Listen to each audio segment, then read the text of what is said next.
Unapologetically Woman. We're celebrating phenomenal women all across Kentucky who make no apologies for their perspectives or the impacts that they're making in the community. Today we're celebrating Dawn Runyon. Dawn is a wife, a mom, an actress, a veteran, a public speaker, a life coach, and local area coordinator for the STA Foundation. Unapologetically Woman, Dawn Runyon, that's you. Congratulations. Thank you so much, and thank you for having me. Oh, absolutely. It's our pleasure. So you are a dream builder life coach. How do you help people find what their dreams are? I think all of us, we know that there's something in us that we long for. We have this discontent. We know there's something else more in us. But most of the time we look around at other people and we think, well, they got it all together. I must be lacking something. I can't do that. It's not possible. And so we won't hone in on that and really figure out how to get to that. So as a transformative life coach and dream building, I help people really tear down those ways of thinking, that old paradigm, the old thoughts that continue to run amok in our lives and convince us that we can't do what we feel deep down inside us. And I help them establish a new pattern of thinking, a more positive way of thinking that gets them in alignment with that dream. I believe it's an energy. And we have to get on that same level of energy in order for that dream to become the reality that we know, we feel, and we desire inside us. And do you think it has to do with fear, lack of confidence, or stereotypes? All of that, all of the above. Honestly, you know, everyone has those fears. We have what we call like the 5 Ds of not being able to achieve our dreams. We think about dissuasion, the thing that tells us, you know what, I need to focus on this. Maybe I shouldn't be going after that. I've got other things I need to do. Distraction, getting in the way. I'm not ready yet. I'm not 100%. I got to know more. I got to be more. DEFCON, when we start getting all nervous and we're thinking, oh my God, I can't do this. This is crazy. And then we get into deficiency, thinking, I just don't have what it takes to make it happen. Let me wait a little while longer. All of those things start to just get in the way. And then sometimes just the idea that this really can't be what my life is. There's no way I can do that. Someone else has to make that happen. So all of those old patterns is what stop us, the stereotypes, the fear, that and more. Anything, people in our lives that aren't supporting us. So, right. Yeah. And you will also find yourself having, I'm not good enough. You know, I'm not good enough. And that stands in the way. And fear, for me, fear interferes with your ability to think. Right. You know, if you're afraid to do something, and you know, a lot of times you just have to step out on fear and do it, even if you're afraid. Say do it anyway. Right. In our program, we actually help people to really befriend that fear. Because the fear is there for a reason, and you're not going to get rid of it. You know, it's from the beginning of time, it was there to let us know that there's something we need to be on the lookout for, and we need to shift and adjust.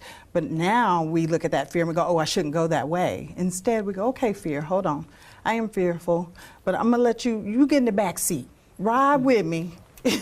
Make sure I don't get off the rails, but we're going to move forward anyway. And so we befriend that fear so that it doesn't become our enemy and we don't feel like we're having a fight against it all the time. Instead, we're embracing it and going, okay, but I'm going to do it anyway because I've got a mission, I've got a purpose. Do you have a success story of helping somebody find, or not even find, maybe realize what their dream is and helping them, you know, walk through that and finding it?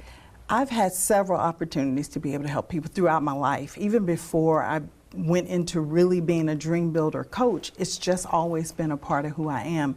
But most recently, I had a young woman call me. She was in the middle of distress thinking, I don't know what I can do with myself. She really felt like her life was over. She had accomplished everything she thought she could do on this earth, didn't feel like there was really a place for her. But we talked about what she was really feeling inside. What was that longing? What was the discontent in her life? And so within about 4 days, I reached out to some friends. I talked with her about some options. She is now in Belize experiencing opportunities that she never thought she would be able to do. She's never been out of the country. Now she's spending 30 days in Belize to uncover who she really is, to get closer to God, to get closer to herself, who she always desired to be. And that to me was a success because she was at a point where she thought, I don't know if I really want to be here anymore. And now she's embracing this opportunity, seeing chickens and lizards and iguanas and things that have scared her entire life, things she never even knew existed. But she's out there alone, doing it, afraid, and excelling. So that was a big one. That just happened. So. Well, excelling in excellence is nothing new to you, but you're also an author.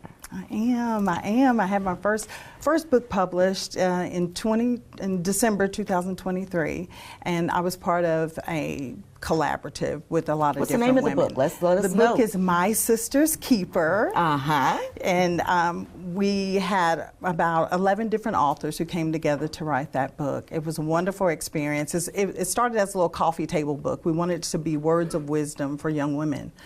Things that we had experienced in our lives. So I contributed 2 chapters to that book, and one of them is about fear. The other is about love. And I feel like the opposite of love is fear, because when we're in fear, we're not giving our best. We're not able to do what we need to do for others.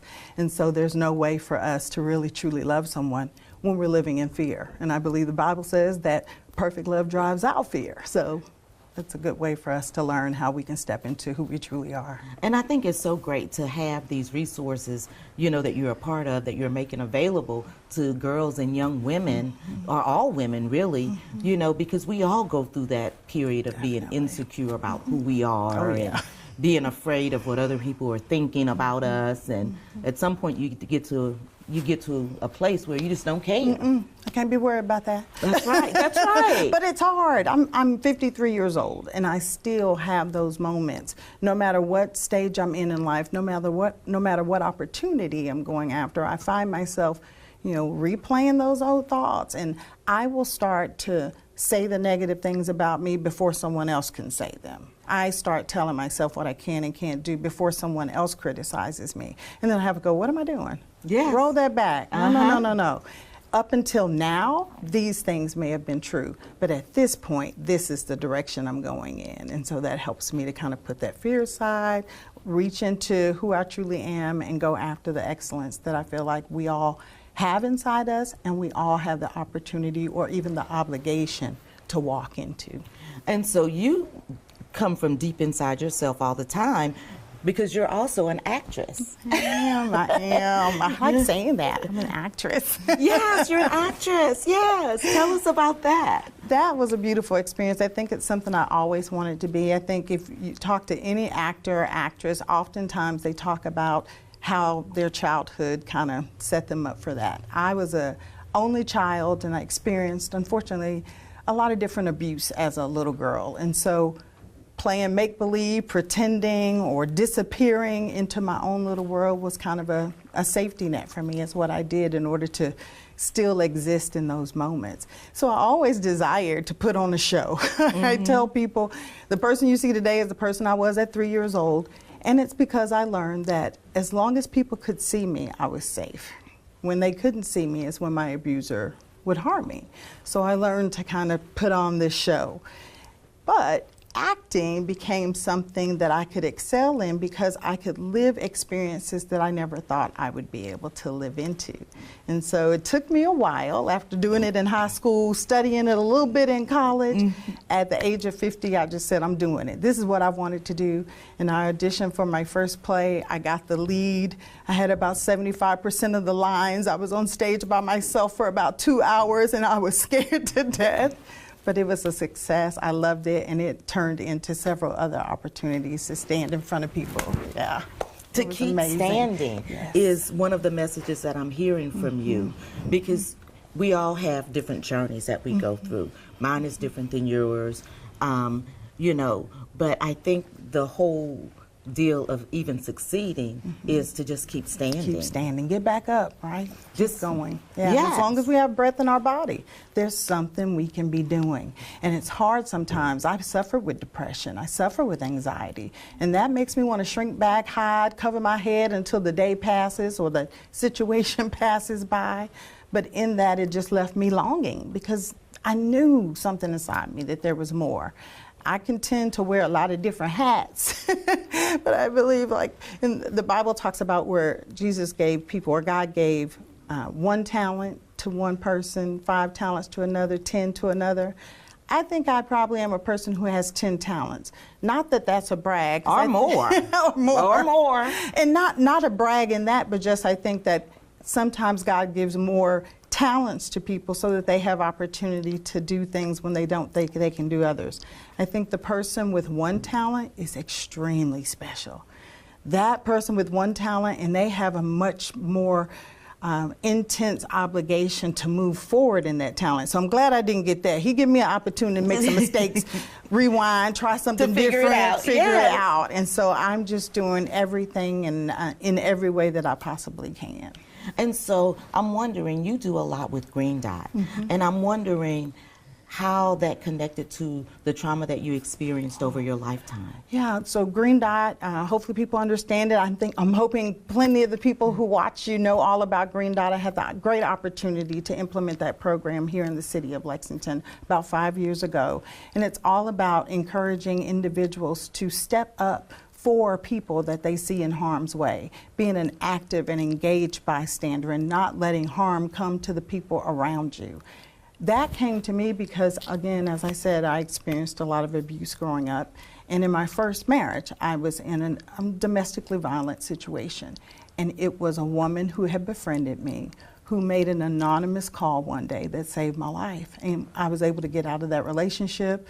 I then went into the military. I absconded to Korea, 6,000 miles away, where I didn't feel I could be harmed anymore, and that helped me. Thank you for your service. I appreciate that. Thank you.